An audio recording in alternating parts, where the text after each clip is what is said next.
नमस्कार, good morning और नए संवत की हार्दिक शुभकामनाओं के साथ हम हाजिर हैं आज नए दिन की स्ट्रैटेजी बनाने के लिए। आपको 20 शानदार स्टॉक आगे मिलने वाले हैं। कल हमने काफी कमजोरी का दिन देखा। उम्मीद करें कि वो सारी कमजोरी और खबरें जो हमने पुराने संवत में देखी थी उससे उबर कर आज बाजार टिकने की कोशिश करेगा। स्टॉक पिकर्स का मार्केट जहां पर काफी अच्छा करेक्शन आपको देखने को मिल रहा है, तो ऐसे स्टॉक्स कल भी हमने ढूंढने की कोशिश की थी और आज भी मैं और नीरज आपके लिए ढूंढ रहे होंगे। नीरज, साफ तौर पे आप देखिए कोई इंक्रीमेंटल ऐसी बुरी खबर नहीं आई है और कल काफी सारे ट्रेडर्स से जो हम बात कर रहे थे उनका यह कहना था कि स्टॉक्स इतने गिर गए हैं कि शॉर्ट के मौके ढूंढने में भी मुश्किल नजर आ रही है। तो कल गिरावट के बाद आखिर के घंटे में हमने टिकने की कोशिश जरूर की। क्या लगता है आपको आज की पिच कैसी है? पिच प्रदीप आज की बेहतर दिख रही है। इंटरनेशनल तो ठीक है ही है, डोमेस्टिक फ्रंट पे भी देखिए आप कोविड की केसेस आज का आंकड़ा कम है, 160 का ही आया है। मुंबई के भी नंबर्स कम आए हैं, तो ये एक अच्छी खबर कही जाएगी कि जो एकदम से भाग रहा था वो आंकड़ा नीचे आया है, ये एक पॉजिटिव है। लेकिन अभी एक दिन का आंकड़ा, इसलिए मैं इसको बहुत ज़्यादा तवज्जो नहीं दे रहा हूँ, लेकिन फिर भी आप ये कह सकते हैं कि संकेत आज की बढ़िया है। इंटरनेशनल मार्केट में भी संकेत अच्छे हैं, वहाँ पे भी आंकड़ों का ही इंतजार है। वहाँ पे सीपीआई का डेटा आना है, बड़ा इंतजार कर रहे हैं लोग कि क्या होगा, उसके बाद आगे अंदाज़ा लगेगा कि फेड के मूव्स क्या हो सकते हैं, तो उसका लोगों को इंतज़ार है। साथ ही वहाँ पे भी अर्निंग सीजन शुरू हो रहा है और लोगों का अनुमान है कि S&P कंपनीज़ की ग्रोथ एवरेज 25% के आसपास आनी चाहिए, जो करीब 10, 15, 20 क्वार्टर्स में बेस्ट आएगी। तो इसीलिए मैं बार बार कहता हूँ कि नतीजों का सिलसिला वहाँ जो शुरू होने वाला है बहुत ही रोबस्ट होगा। तो अमेरिका से कोई दिक्कत नहीं है, आंकड़े पे नज़र ज़रूर है, लेकिन फेड चेयर बार बार एश्योर कर चुके हैं कि कोई दिक्कत की बात नहीं है। तो मुझे लगता है कि ये ध्यान में रखना चाहिए। नज़र सिर्फ एक और रखना चाहिए, जो जियोपॉलिटिकल थोड़ा सा मुझे लग रहा है कि जो रसिया का एग्रेशन है यूक्रेन की तरफ, उसको लेकर के अमेरिका बार बार वॉर्न कर रहा है। थोड़ा सा वो क्रूड के लिहाज से कहीं से भी थोड़ा सा टेंशन हो सकता है, लेकिन बहुत बड़ी बात उसको लेकर के नहीं है। तो पूरा फोकस घरेलू फ्रंट पे ही रखें। कल छुट्टी है तो उसका भी एक डिस्काउंटिंग आपको आज लेनी पड़ेगी। लेकिन हाँ, बिल्कुल आप सही कह रहे हैं कि मार्केट में बाउंस की संभावना बहुत प्रबल है और जिस तरीके की खबरें हैं उससे लगता है कि शायद मार्केट नीचे से ऊपर आता हुआ दिखेगा। तो इसलिए खरीदारी पे फोकस करना चाहिए। लेकिन आज मैंने कुछ सेल साइड के भी स्टॉक्स लिए हैं प्रदीप। हेज करके चलिए, इस तरह के बाजार में अच्छी स्ट्रैटेजी यही होती है। तो इस स्ट्रैटेजी के साथ आप आगे बढ़ेंगे। लेकिन मेरी टीम में आपको सारे के सारे बल्लेबाज नजर आएंगे। कल जो वैक्सीन का अप्रूवल आया स्पुतनिक वी का, ये एक पॉजिटिव दिखता है। टीसीएस के नतीजे उम्मीद के मुताबिक रहे और साथ ही साथ सीपीआई और आईआईपी के आंकड़े, हालांकि आपको देख के लगेगा कि बहुत एडवर्स है कि महंगाई बढ़ गई, ग्रोथ कम हो गई, लेकिन दरअसल ये उम्मीद के मुताबिक ही रहे, तो शायद काफी कुछ डिस्काउंटेड है। तो आइए चलिए सबसे पहले शुरुआत करते हैं आज के सलामी बल्लेबाजों के साथ। और जो सबसे अहम खबर कल से आज तक में आई है, कल बाजार बंद होते होते आई, इसलिए रिएक्शन करने का पूरा मौका नहीं मिला। वो था स्पुतनिक वी वैक्सीन और इसी के बिना पे डॉक्टर रेड्डीज लैब, जो यहां पर आपको लीडिंग कंपनी दिखाई दे रही है, उस पर दांव लगाने की सलाह है। तो वो आज का पहला सलामी बल्लेबाज होगा। हमारी टीम में दिग्गज है और काफी वक्त से हम इंतजार कर रहे थे, बाजार के सारे ट्रेडर्स, निवेशक इस बात का इंतजार कर रहे थे कि स्पुतनिक वी को जल्द से जल्द मंजूरी मिलती हुई नजर आए। ऐसा लगता है कि हमारे रेगुलेटर्स और हमारी सरकार थोड़ा फूक फूक के कदम रख रहे हैं, क्योंकि ये वैक्सीन बहुत जल्दी में डेवलप की गई है और थोड़ा ट्राइड एंड टेस्टेड हो जाए उसके बाद हम रैंप अप करें, ताकि किसी तरह की दिक्कत अपने देश में न आए। क्योंकि आज आप कोविड को लेकर परेशान हैं, कल वैक्सीन के रिएक्शन को लेकर परेशान हुए तो क्या होगा। इसलिए अभी अच्छी बात है कि अब काफी जगह लग चुकी है, अब आपके पास पूरा कॉन्फिडेंस है और ये अप्रूवल आ रहे हैं। उम्मीदें की जा रही है कि शायद और भी अप्रूवल आने वाले दिनों में देखने को मिलेंगे। और इसी थीम पे ग्लैंड फार्मा पे भी नजर होगी, क्योंकि हमारे देश में ये एक और कंपनी है। इनफैक्ट ग्लैंड फार्मा के पास आज की तारीख में जो ऑर्डर हैं एक्सपोर्ट के लिए, वो स्पुतनिक के बनाने के लिए वो डॉक्टर रेड्डी से भी ज्यादा हैं। और इस स्टॉक पे कल हमने कोई खास रिएक्शन आते हुए नहीं देखा, क्योंकि वक्त बहुत ही कम था। लेकिन आज आपको यहां पर रिएक्शन दिखाई देगा, ऐसी उम्मीद करनी चाहिए, क्योंकि ये भी शुरुआत में अभी इनके एक्सपोर्ट ऑब्लिगेशन है, लेकिन जैसे ही सरकार की ओर से मंजूरी मिल रही है तो देश के लिए आपको स्पुतनिक वैक्सीन बनाता हुआ नजर आएगा। एक इंटरेस्टिंग बात मैंने ये देखी कि जब से ये लिस्टिंग हुई है उसके बाद से काफी ज्यादा इंटरेस्ट रहा है इस कंपनी में। तो इसके बारे में जो बातें एनालिस्ट कहते हैं कि इसको कभी यूएस एफडीए से दिक्कत नहीं हुई, इनके जो कंप्लायंस है वो बहुत ही स्ट्रांग है और ये इंडिपेंडेंट ऑडिट्स कराते रहते हैं अपनी फैसिलिटी के, ताकि जब यूएस एफडीए आए तो वो कोई भी खामी ना ढूंढ पाए। और 225 ANDAs अप्रूव्ड है इनके पास। इसका मतलब है कि ये लगातार नए नए प्रोडक्ट्स लॉन्च करेंगे। तो ये तो एक एडिशनल पॉजिटिव है। इसके अलावा भी इस कंपनी में काफी पॉजिटिव्स दिखाई दिए। यही वजह है, आपने देखा होगा लिस्टिंग के बाद से इसका परफॉर्मेंस लगातार बेहतर रहा है। तो ये अगला स्टॉक होगा, और चूंकि इसी थीम पे चल रहे नीरज, तो मैं अपना तीसरा स्टॉक भी बता देता हूं, वो है स्ट्राइड्स फार्मा, क्योंकि ये भी एक और कंपनी है जो इसी सेगमेंट में आपको एक्टिव होती हुई नजर आएगी। और इसके साथ साथ अगर आप देखें तो यहां पर जो खबरें निकलकर सामने आ रही हैं, इसमें हमने कल के दिन कुछ खरीदारी भी होते हुए देखी, बाजार में कुछ डील्स होती हुई नजर आ रही थी, तो वो एक और एडेड पॉजिटिव बनता हुआ दिखता है। इसके अलावा इन्होंने सिंगापुर और अमेरिका में अपनी कैपेसिटीज शुरू की है, जो आगे आने वाले दिनों में रैंप अप होंगी। ये इस वैक्सीन की नहीं है, लेकिन इसके अलावा जो ट्रिगर्स हैं आने वाले क्वार्टर्स के लिए, क्योंकि इस खबर के अलावा और क्या कुछ यहां पे मिलता है वो ध्यान में देने वाली बात है।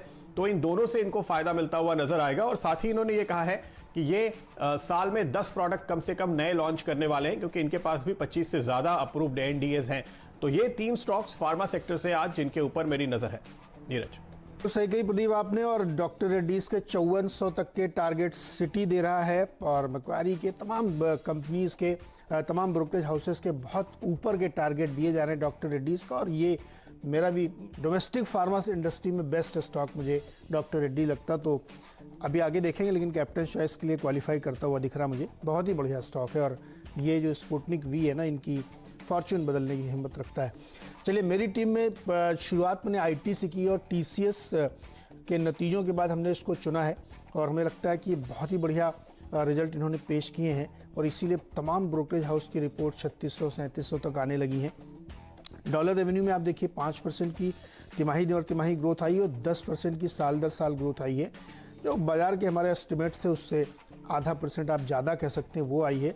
और रुपी टर्म में भी आप देखेंगे तो बिल्कुल ऐसी ही ग्रोथ है, क्वार्टर टू 5 है, क्वार्टर ऑन क्वार्टर, और 5.5% है साल दर साल, जो कि एस्टिमेट से बेटर देखने को मिली। और डील्स, बड़े बल्क डील्स इन्होंने इस क्वार्टर में हासिल की हैं।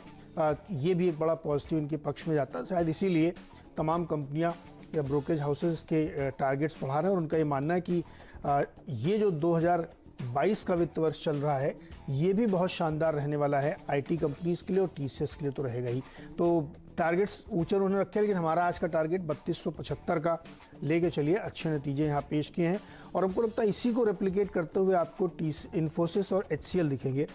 ये इसलिए मैं कह रहा हूँ क्योंकि कल इन्फोसिस में इतनी बड़ी खबर थी, लेकिन बाजार की इतनी पिटाई चल रही थी कि लोगों की हिम्मत कम पड़ी, एकदम फ्लैट जाके स्टॉक बंद हुआ था, कुछ रुपए शायद ऊपर था।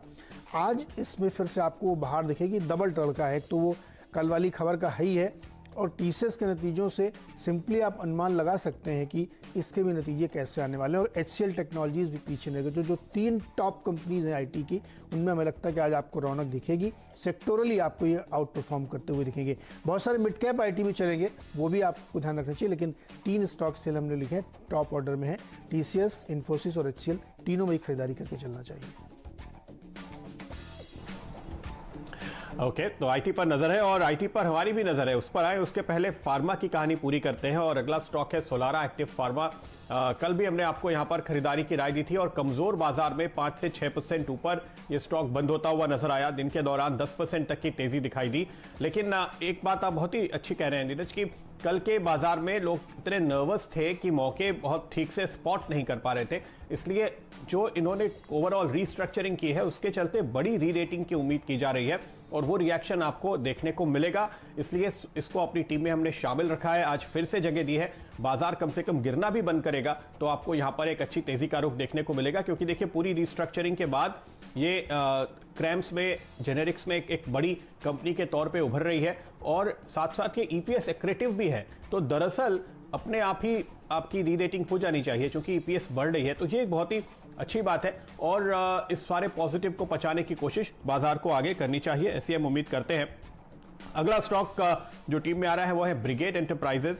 ये थोड़ा कॉन्ट्राबेट होगा, क्योंकि रियल एस्टेट में आपने काफी पिटाई देखी है, लेकिन वैनगार्ड ने कल यहां करीब 2 लाख शेयर्स खरीदे हैं, और ये स्टॉक अगर आप चार्ट पे भी देखें तो एक अच्छी गिरावट के बाद अपने पुराने स्विंग लोज के करीब आ गया है। ऐसे में अगर बाजार में रिवर्सल का ट्रेंड बनता हुआ दिखाई दे तो ये कुछ ऐसे स्टॉक्स हैं जिन पर आपकी नजर होनी चाहिए। और अगर बड़े एफआईआई फंड्स को ऐसा लग रहा है कि इस समय एंट्री का मौका है, तो निवेशक इसको आमतौर पे फॉलो करते हुए दिखाई देते हैं। तो वो एक मौका फिलहाल साफ तौर पे स्टॉक पे बनता हुआ दिखाई दे रहा है। एक रिवर्सल के लिए, एक पुल बैक के लिए एक बहुत ही पॉजिटिव स्ट्रॉन्ग ट्रिगर आपको मिल गया है ब्रिगेड में, इसलिए ये अगला स्टॉक होगा जिस पर मेरी नजर है, जहां पर एक तेजी का मौका फिर से बनता है। तो ये 5वां स्टॉक नीरज मेरी टीम में आता होगा। बिल्कुल सही है, और इसमें काफ़ी बड़ी वॉल्यूम के साथ कल बाइंग देखने को मिली है ब्रिगेड एंटरप्राइज में, और काफ़ी डिलीवरी भी इसमें हुई है। मेरा चौथा स्टॉक है स्टेट बैंक ऑफ इंडिया। मैं ये अनुमान लगा के चल रहा हूँ कि शायद आज बैंक और मेटल्स आपको पलटते हुए दिखेंगे, तो स्टेट बैंक में खरीदारी की जा सकती है क्योंकि कल इसकी भी काफ़ी पिटाई हुई थी। तो अगर बाउंस मिलता है उछाल तो यहाँ पे आपको ट्रेड कर सकते हैं आप। डॉक्टर लाल कल हमने दिया था और बहुत ही बढ़िया इसने परफॉर्म किया है, 5-6% की रफ्तार इसने दिखाई। अगर आप एफएनओ का डेटा देखेंगे तो वहाँ पे भी ओपन इंटरेस्ट बढ़ता हुआ दिखा है। हमें लगता है अब इसमें अभी और तेज़ी की गुंजाइश बाकी है क्योंकि केसेस डेफिनेटली कम हो रहे हैं, ज़्यादा हो रहे हैं, तो डेली अपडेट है, लेकिन टेस्टिंग तो बढ़ने वाली है और ज़्यादा बढ़ेगी। तो हमें लगता है कि जो टॉप कंपनी है उसमें आपका फोकस रहना चाहिए, इसलिए डॉक्टर लाल को लिया है। 5वां स्टॉक मेरा ये है। और प्रदीप, अब बारी है डिपेंडेबल की। जी हाँ,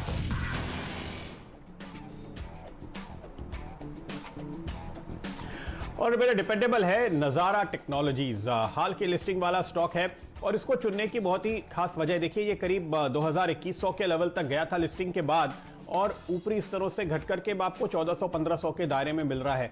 समझने वाली बात है कि ऊपर से तकरीबन 1/3 करेक्शन हो चुका है। नीरज, जब हर रोज मैं ट्रेडर्स हॉटलाइन करता हूं, बहुत सारे ऐसे सवाल आते हैं हमारे पास। इस तरह के जो सुपरहिट आईपीओज हैं उसमें लोगों को शेयर मिलते नहीं है। उसके बाद क्या होता है, लिस्टिंग के बाद 1-2 दिन बहुत जबरदस्त उछाल आता है क्योंकि पूरे पेंट अप डिमांड आ जाती है, वहां पे लोग लेकर अटक जाते हैं। लेकिन यही स्टॉक जब नीचे आ जाते हैं इस तरह के बाजार में तो उनकी नजर तब उन पे नहीं पड़ती। इसलिए इस खास तौर पे आज मिस्टर डिपेंडेबल के तौर पे मैंने इसको चुना है उन लोगों के लिए जो आईपीओ में सुपरहिट स्टॉक पे जहां एंट्री नहीं ले पाते और इंतजार कर रहे होते, क्योंकि देखिए खराब से खराब बाजार में ये बहुत नीचे नहीं जा रहा है। जिस लेवल पर हमने कल इसको सपोर्ट लेते हुए देखा है लिस्टिंग के बाद अब तक के, वो एक रेंज है जिसके नीचे ये कभी गया नहीं है। और एक साफ तौर पे समझने वाली बात है कि जिस गेमिंग के क्षेत्र में ये है, ऐसी कंपेरेबल कंपनीज हमारे सामने हमारे बाजार में नहीं है। आप अपने चारों तरफ देखिए, हमारे सिर्फ बच्चे ही नहीं, बड़े भी आजकल मोबाइल पर गेम खेल रहे हैं या प्ले स्टेशन पे गेम खेल रहे हैं, और उसके डेवलपमेंट में ये एक लीडिंग कंपनी है। तो हमारे देश में, हमारे पूरे लिस्टेड यूनिवर्स में ये एक अकेली कंपनी है। यही वजह है कि जब इशू आया, आपने देखा होगा बहुत सारे मार्की नेम थे, बहुत सारे बड़े बड़े निवेशकों ने पैसे लगाए थे, और अगर आप इंतजार कर रहे थे एंट्री लेने का, तो मुझे लगता है कि ये बिल्कुल एक मौका बनता है जहां पर आपको निवेश के लिए ये ठंडा होकर अब मिल रहा है, ऐसे लेवल पर मिल रहा है जहां पे ऐसा लगता है कि नीचे काफी सपोर्ट देखने को मिला है। और 200-300 रुपए जाएगा तो ये इशू प्राइस पे ही आ जाएगा। वहां तो आपको मालूम है एक ऐसे लाइन लगाकर लोगों ने खरीदारी की थी।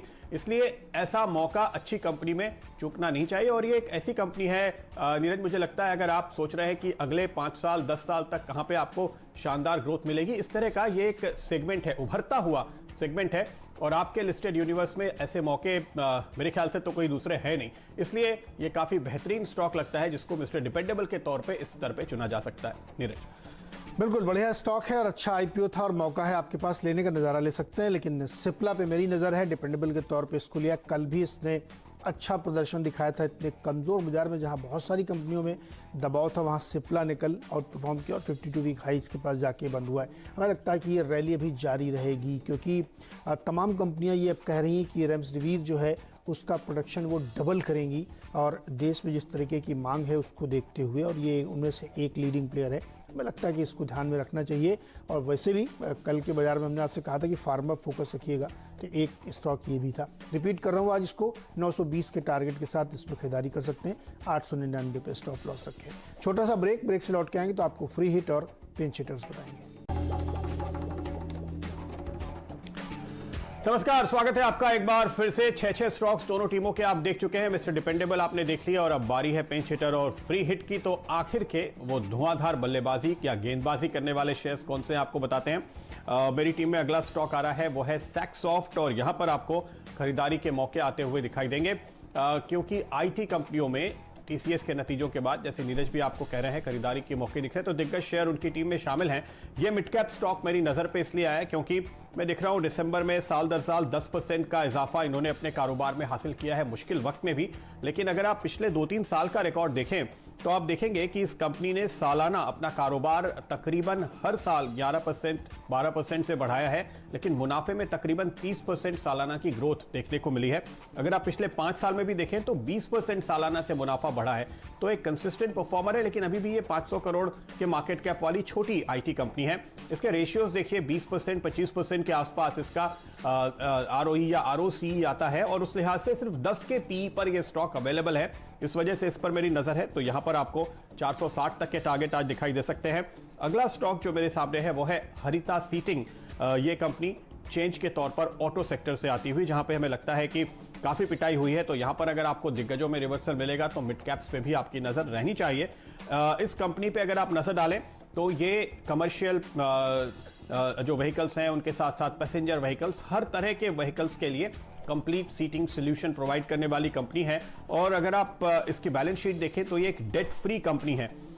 इसके नतीजे में देख रहा था दिसंबर का क्वार्टर इसका one of the best ever quarter कहा जा सकता है, कारोबार के लिहाज से भी और खास तौर पे प्रॉफिटेबिलिटी और मार्जिन के लिहाज से। तो ये ट्रेंड काफी स्ट्रॉन्ग इस वक्त स्टॉक पे बनता हुआ नजर आ रहा है। यही वजह है कि स्टॉक पर मेरी नजर पड़ी और इसने बाजार की कमजोरी के दौरान आउट परफॉर्म भी किया है, जो टेक्निकली भी आपको यह संकेत देता है कि नहीं, यहां पर अच्छा खासा सपोर्ट निचले स्तरों पे देखने को मिल रहा है।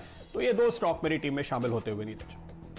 मेरे अगले 2 स्टॉक हैं जो सेल साइड के हैं, एक टाटा मोटर्स और एक BHEL। अब मैं पहले ही इसमें राइडर लगा देता हूं कि अगर मार्केट पलटा तो ये सबसे तेज ऊपर जाने वाले होंगे, क्योंकि कल इनकी बहुत ज़्यादा धुनाई पिटाई हुई, 11-12% गिरे हैं। लेकिन जब इतनी बड़ी सेलिंग होती है तो बहुत सारी पोजीशंस लोग छोड़ देते हैं। बड़े वॉल्यूम के साथ बड़ी गिरावट जब देखने को मिलती है तब उसको दोबारा वापस से ऊपर सस्टेन करना बड़ा मुश्किल होता है, क्योंकि वॉल्यूम भी कल बहुत था और परसेंटेज टर्म में भी बहुत तेज़ गिरावट देखने को मिली थी। तो मैं उसी को लेकर चल रहा हूँ कि अगर नहीं रिवर्सल हुआ तो ये सेलिंग कंटिन्यू रहेगी, क्योंकि बहुत सारे टेक्निकल लेवल्स भी टूट जाएंगे।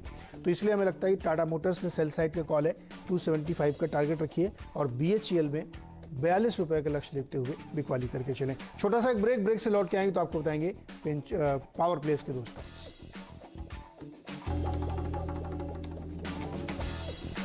स्वागत है आपका एक बार फिर, और अब बारी है आपको बताने की आखिर के 2 स्टॉक्स दोनों टीमों के, जहां पर आप शानदार फायरवर्क की उम्मीद कर सकते हैं। तो ऐसे स्टॉक्स ढूंढने की कोशिश जहां पे बेहतरीन मौके आपको मिल रहे हो और रिस्क रिवॉर्ड बेहतर दिखाई देता हो। और पहला स्टॉक मेरी लिस्ट में आ रहा है वो है सांघी इंडस्ट्रीज। ये मिड कैप सीमेंट कंपनी है जो काफी शानदार नतीजे पिछले क्वार्टर से लगातार देती आई है, और इस क्वार्टर में भी सीमेंट कंपनियों को लेकर के मार्जिन, वॉल्यूम और ओवरऑल प्रॉफिटेबिलिटी के लिहाज से काफी जबरदस्त प्रोजेक्शंस आ रहे हैं। लेकिन ये कंपनी, इस स्टॉक पे आप नजर डालेंगे पिछले 3 दिनों में बहुत गहरी गिरावट देखने को मिली है। तो ऐसे में यहां पर रिस्क रिवॉर्ड बहुत बेहतर हो जाते हैं। तो आखिर में हम ऐसे ही स्टॉक चुनने की कोशिश कर रहे हैं जो अब आपको एंट्री का मौका दे रहे हैं, और उसमें सांघी इंडस्ट्रीज एक बहुत ही मजबूत दावेदार नजर आता है, क्योंकि इससे काफी अच्छे नतीजों की भी उम्मीद है और प्राइस आपके फेवर में आता हुआ। ऐसा ही दूसरा स्टॉक है मनप्पुरम फाइनेंस। क्योंकि सारे NBFCs टूटते हुए नजर आए, इसलिए मनप्पुरम में भी आपको गिरावट देखने को मिली, एक अच्छी खासी गिरावट आई। कल ही आपने देखा होगा जो इस क्षेत्र की दिग्गज कंपनी है दूसरी मुथूट, उन्होंने डिविडेंड की घोषणा की है। इन कंपनियों के लिए ऐसी कोई खास दिक्कत नहीं है। इनफैक्ट अगर आप बैंकिंग एनालिस्ट से बात करें तो वो आपको ये बताएंगे कि पूरे NBFC सेगमेंट में गोल्ड फाइनेंस कंपनी सबसे कम जोखिम वाला सेक्टर है, क्योंकि गोल्ड के दाम बढ़े हैं। रुपया डिप्रिशिएट होने की वजह से भारत में गोल्ड के दाम अंतरराष्ट्रीय बाजारों से ज्यादा तेजी से बढ़े हैं। तो अगर किसी कंपनी ने 100 रुपए का सोना गिरवी रख के 80 रुपए का लोन दिया था, इवन 90 रुपए का भी लोन दिया था, तो अब उस सोने के दाम बढ़कर अगर 110 रुपए हो जाते तो मार्जिन बढ़ जाती है, एनपीए होने का डर कम हो जाता है। इसलिए इस तरह की पिटाई के बाद अगर रिवर्सल का ट्रेड बनता है, जैसे कि बात नीरज भी कर रहे हैं, तो वहां पर आपको इन स्टॉक पे सबसे पहला उछाल आता हुआ दिखाई देगा, और वो टिकेगा भी, क्योंकि यहां पर दरअसल फंडामेंटल आपके फेवर में है। इसलिए मनप्पुरम में भी आपको उस बाउंस के लिए ट्रेड करने की राय, तो तेजी का कॉल इस पर भी बनता है। इसके साथ ही नीरज, मेरी टीम पूरी हो चुकी है। मेरे आखिरी के 2 स्टॉक्स में एक वेदांता है सेल साइड का, और यहाँ भी कल भारी वॉल्यूम और परसेंटेज टर्म में गिरावट देखने को मिली है।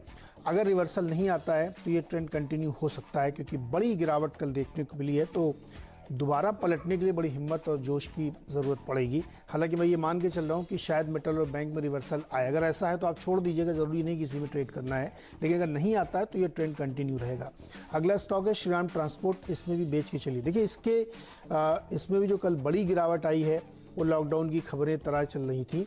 लॉकडाउन लगे न लगे एक अलग बात है, लेकिन पूरे देश में जिस तरीके से सख्ती और रिस्ट्रिक्शंस किए गए हैं, भोपाल में कंप्लीट लॉकडाउन लग रहा है, उससे जो ट्रांसपोर्टेशन है उसमें थोड़ी दिक्कत आ रही है, सिटी के अंदर भी या आउटसाइड भी। तो हमें लगता है कि श्रीराम ट्रांसपोर्ट के लिए थोड़ा सा नेगेटिव बना रहेगा, तो यहाँ पे भी सेल कॉल इसीलिए हमने दी। 1275 का टारगेट लेते हुए यहाँ पे बेच के चलिए।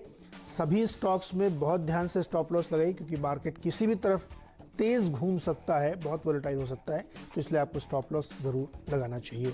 मेरी टीम आपके सामने। प्रदीप, कैप्टन चॉइस बताइए। देखिए, मेरी टीम में कोई गेंदबाज नहीं है, तो मैं सोच रहा था कि गेंदबाज की तरफ भी नजर डालूं। कल काफी सारे दिग्गज स्टॉक्स में ऐसी हालत थी नीरज कि वहां पर आप 100 शेयर बेचने जाएं तो उसके भाव टूट जाते थे, ऐसा हमारे डीलर मित्र बता रहे थे। लेकिन चूंकि आज मेरा रुझान थोड़ा सा तेजी की तरफ का है, मैंने सारे बल्लेबाज चुने हैं, तो एक और बल्लेबाज और बहुत ही भरोसेमंद दिग्गज बल्लेबाज है एसबीआई आपकी टीम में। ऊपर से 100 रुपए टूट चुका है।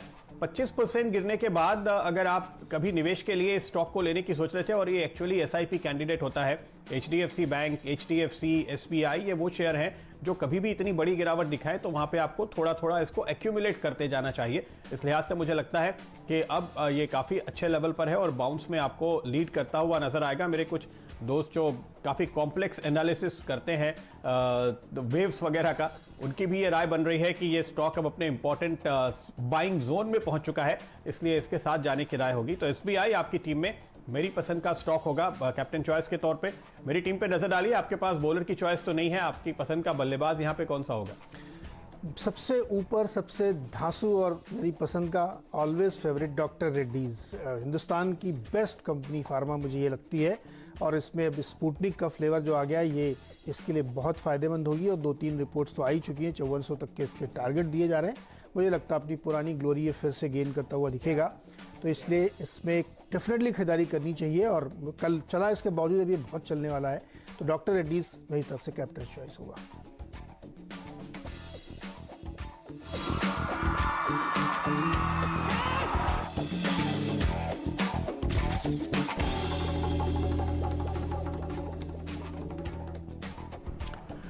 तो अपनी टीम पर नजर डालते हैं। आज मेरी टीम में सारे के सारे बल्लेबाज शामिल हैं और फार्मा के साथ शुरुआत की है, क्योंकि स्पुतनिक वी वैक्सीन को भारत में मंजूरी मिलने का फायदा जिन कंपनीज को होगा वो है डॉक्टर रेड्डीज, ग्लैंड फार्मा और स्ट्राइड्स फार्मा। तो इन्हीं 3 शेयरों के साथ शुरुआत की है। स्ट्राइड्स पे कल हमने कुछ ब्लॉक्स भी होते हुए देखे, तो बड़े खिलाड़ियों की नजर पहले से ही इस पे है।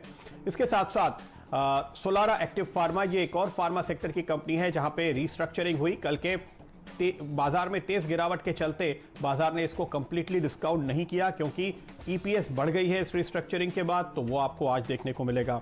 ब्रिगेड एंटरप्राइजेस, वैनगार्ड की ओर से खरीदारी, अगर गिरावट के बाद बड़े एफआईआईज को लगता है कि यहां पर मौका है तो उस मौके का फायदा उठाना चाहिए, इसलिए ये एक और बल्लेबाज। नजारा टेक्नोलॉजी पे आज मिस्टर डिपेंडेबल के तौर पे नजर है, क्योंकि ये लिस्टिंग के बाद ऊपरी स्तरों से करीब करीब 1/3 करेक्शन पूरा कर चुका है, और कल यहां पे दिख रहा था कि निचले स्तरों पे लोग खरीदारी कर रहे हैं, इसलिए यह मौका काफी शानदार नजर आता है इस तरह के सुपरहिट इशू में 1/3 गिरावट के बाद। तो यह होगा मिस्टर डिपेंडेबल। आखिर में सैक्सॉफ्ट आईटी कंपनी जो मुश्किल से डबल डिजिट के आसपास ट्रेड करती हुई नजर आ रही है हिस्टोरिकल पी पे, बावजूद अच्छे ग्रोथ के। हरिता सीटिंग, क्योंकि यहां पर हमने काफी शानदार परफॉर्मेंस पिछले क्वार्टर में देखा और ये एक आउट परफॉर्मिंग स्टॉक रहा है कमजोर बाजार में भी, तो यहां से भी अच्छी उम्मीद आगे चलते हुए। सांघी इंडस्ट्रीज, सीमेंट सेक्टर में अच्छे नतीजों की उम्मीद के बीच एक डीप करेक्शन पिछले 3 दिनों में, तो ये होगा आपके लिए एक पुलबैक वाला ट्रेड जो आपको यहां से रिस्क रिवॉर्ड काफी बेहतर बनाकर देता है। और ऐसा ही एक स्टॉक है मनप्पुरम फाइनेंस का भी, क्योंकि एनबीएफसीज की गिरावट के साथ ये गिरा जरूर है, लेकिन गोल्ड कंपनीज को सेफर माना जाता है रिलेटिवली, और ऐसी स्थिति में अगर एक शॉर्ट कवरिंग रैली बाजार में ट्रिगर होती है, चूंकि हम उम्मीद कर रहे हैं नीरज जी की टीम में, इसीलिए मैंने बैंकिंग से एसबीआई चुना है, क्योंकि एचडीएफसी बैंक, एसबीआई ऐसे जो दिग्गज हैं वो अपने काफी इंपॉर्टेंट सपोर्ट लेवल्स पर हैं, तो ऐसे में एक शॉर्ट कवरिंग रैली के लिए भी पोजीशनिंग करने की कोशिश की है। नीरज बिल्कुल, मेरी टीम पे देखिए तो खरीदारी के साथ कुछ सेल साइड के स्टॉक्स भी मैंने टीम में शामिल किए, लेकिन बिल्कुल दिग्गज के साथ शुरुआत की है। टीसीएस, बहुत ही दमदार नतीजे और आगे का आउटलुक भी बहुत बढ़िया दिया है। तो हमें लगता है इस पर ध्यान रखना चाहिए। बहुत सारी रिपोर्ट्स इसके काफ़ी ऊपर के 3500-3600 तक के टारगेट दे रही, मुझे लगता है इसलिए टीसीएस को ध्यान रखिए। और टीसीएस लीडर अगर इतने अच्छे नतीजे पेश कर रहा है तो नीचे कंपनियों के भी नतीजे बेहतर आएंगे। इन्फोसिस पैरेलल है और इसमें तो एक और खबर है जो इन्होंने बाईबैक की थी, वो कल बाजार में दब गई थी लेकिन आज उसका रिएक्शन देखने को मिलेगा। HCL टेक्नोलॉजीज भी उसी कैटेगरी में आती है। स्टेट बैंक ऑफ इंडिया, मेरा अनुमान है कि अगर बाजार पलटता है तो बैंक में तेजी दिखेगी और SBI उसको लीड कर सकता है। डॉक्टर लाल लगातार तेजी है, कल की गिरावट पे भी 6% ऊपर और फ्यूचर्स में भी अच्छी खासी ऊपर इंटरेस्ट ऐड हुए, तो मुझे लगता है इस पर ध्यान रखना चाहिए। और सिप्ला रेमडेसिविर की जो बात चली गई, कंपनियां कह रही डबल करेंगे प्रोडक्शन और ज़रूरत को देखते हुए मुझे लगता है सिप्ला पे फोकस करना चाहिए। कल 52 वीक हाई किसको उसने टच किया है। लेकिन टाटा मोटर्स, BHEL, वेदांता, ये स्टॉक मेरे सेल साइड के हैं, श्रीराम ट्रांसपोर्ट, क्योंकि मुझे लगता है कि जिसमें कल जो भारी बिकवाली हुई है वहाँ से ऊपर आने के लिए बाजार का बहुत मजबूती के साथ ऊपर पलटना ज़रूरी है। अगर ऐसा नहीं हुआ तो सेलिंग कंटिन्यू रहेगी, लेकिन अगर पलट जाते हैं तो ये स्टॉक भी बहुत तेज़ी से पलटेगी। इसलिए राइडर है कि अगर बाजार पलटता हुआ दिखे तो इनको छोड़ दीजिएगा, ऊपर के 6 स्टॉक पर ट्रेड करिएगा।